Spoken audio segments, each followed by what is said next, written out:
Thank you. Okay. Phil, welcome to Grue, and thank you so much for taking time out of your day and coming on. I appreciate it. So nice to meet you, Rocco. So great. Thank you for having me. Definitely, yeah. So the first I want to say is you have a new film that's coming out, 5 Pounds of Pressure. Like, how did you come up with the name of the film? Well, I came across an ad for a Glock, and it was talking about how, light the trigger pressure is and doesn't throw off your aim, and and I was like, wow, such a, it just felt like, wow, how easy can you make it to make, you know, uh, a decision or a choice on something that could affect, have such a big impact. So I thought that when I think of my film and so many lives hanging in the balance of that little light action, I thought it was a good title, fitting title. It just felt right. Definitely, yeah. And what inspired you to want to write the film and make it? I wrote it a while ago. I've had this script for a long time, Oh, and wow. yeah, but I think over 15 years I started writing it. And Wow, okay. yeah, and there were many like false starts and almost getting it made, and then it would fall apart, and it just had a very hard, long road to get made. It never kind of disappeared. There was always interest, but then it never would get over the goal line, so to speak, right? Um, but I grew up in a kind of a world like this. I knew people like this. Hmm. There was one incident when I think back after I had written it, and I was thinking to myself, why was I so, obsessed with writing this story, and why did I always keep coming back to it? It was kind of like would haunt me. It would never go away. But I had situations like where people lived and died, like kind of like in the film. And I know one situation where my brother's friend, he's 8 years older than me, and he was really drunk, and he would get very violent when he was drunk. And he pulled me into a car, it was this parked car, and he kept me there till like 4 in the morning. I was 10 years old. And he had a gun, and he was waving the gun around, and he was like, I'm gonna kill someone, I'm just hoping, like, is he can, when you have that thing where you don't know if they're like turning on you or kind of Well, being yeah, friendly with exactly. you. You don't know where this is going.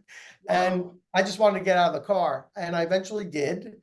And I felt like, okay. And I didn't say anything about it. You just don't talk about that kind of stuff. Well, yeah, of And course. about a week or two later, he killed someone. He shot someone. And I think I always felt like, oh, maybe I should have said something, or I should, um, as a kid. So I probably um, have my own kind of, it's something cathartic about working out this story and all of Mhm. that. So um, yeah, it's kind of, when I think back, I'm like, of course, it's like, of course those things inspired this story. But when I was writing, I wasn't even thinking of those things. So weird how Really? your mind works. Yeah, I wasn't even, it took me a while to go, oh wow, maybe that had something to do why I wanted to write a story like this. I say it, it sounds so obvious. Like, of course those things impact your writing. But at the time I wasn't thinking that. At the time I was like, Yeah. oh, this is kind of cool. And the film definitely has, like, the crime, the ex-con drugs, and it's like a crime action kind of film. Like, how would how Yeah. would you describe the film?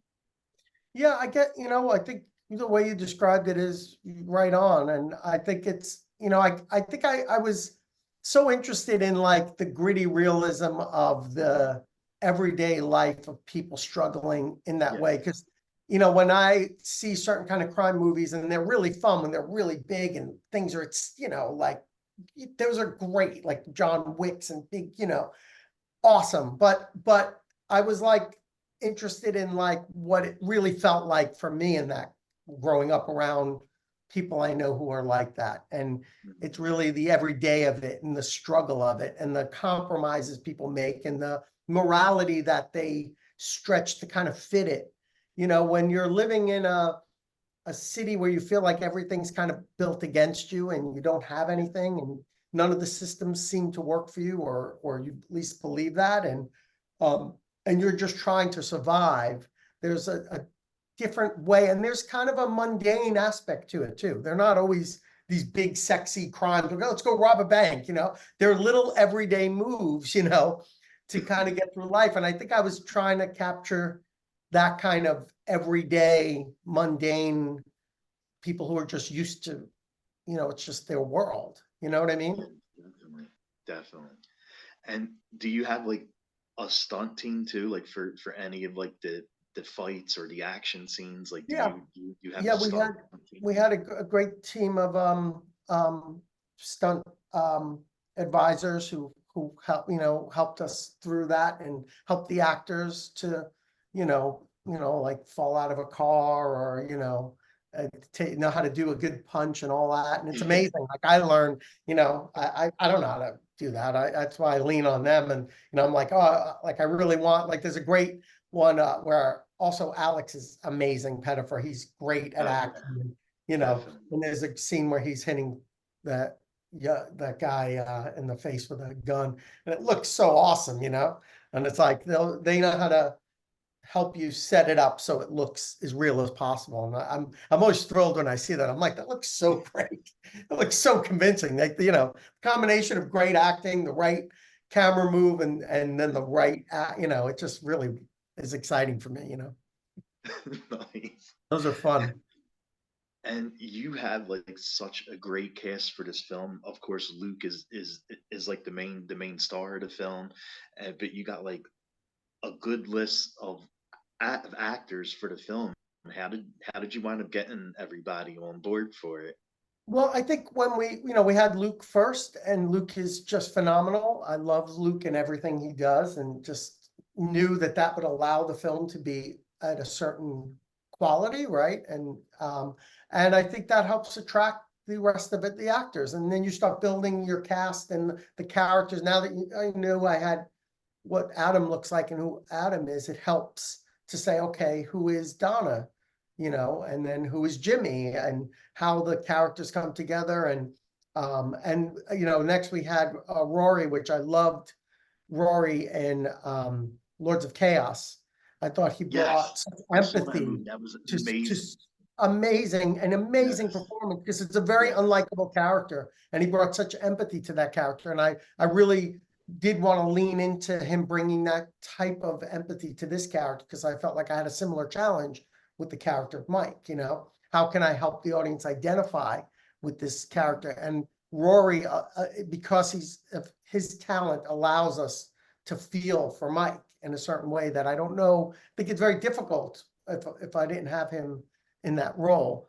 And then, I mean, Alex is an amazing left. I couldn't think of anyone better. He's like a Ferrari to work with, like, he's like amazing, because, for a director working with him, it's like a sports car. Um, and Zach Adams has been passionate about it. Who played Eli. He's I think he like embodied Eli. He just felt like Mhm. he was exactly what I was hoping for. And Stephanie was great. I mean, I could go on. There's like, I love every actor in the film. I mean, I really do. And I really feel like, I feel like it's exactly what I was hoping, or better than what I was hoping for. So if people don't like it, they have to blame me, not the actors, because it's all my fault. And this is a question that has nothing to do with the film. I see you're big into doing songs. You got a lot of stuff on your wall, All my and guitars, yeah. There's a and lot of guitars. A bad habit. if you had to choose a karaoke song to sing, what do you think you would do? Oh my God, what song would I sing? I don't know. I don't know what song I would sing, but I just keep hearing "Sympathy for the Devil" in my mind, and it's Nice. such a, I don't know what that says about me, the film or anything. That's what came to mind. Okay, there you go. It's a great song. I guess that, And I'm thinking that now. It's like, wow, I am looking for empathy for characters who may not deserve it. And then I'm thinking, maybe that there is a connection there. And I know you got like a lot of other things to do today to interview. So the last thing that I will ask you is where can fans follow and watch the film and follow you at? Well, you can follow the film wherever you watch movies, hopefully it's in a theater near you. It's also going to be on demand. So any of the places you go to watch movies, look for 5 pounds of pressure.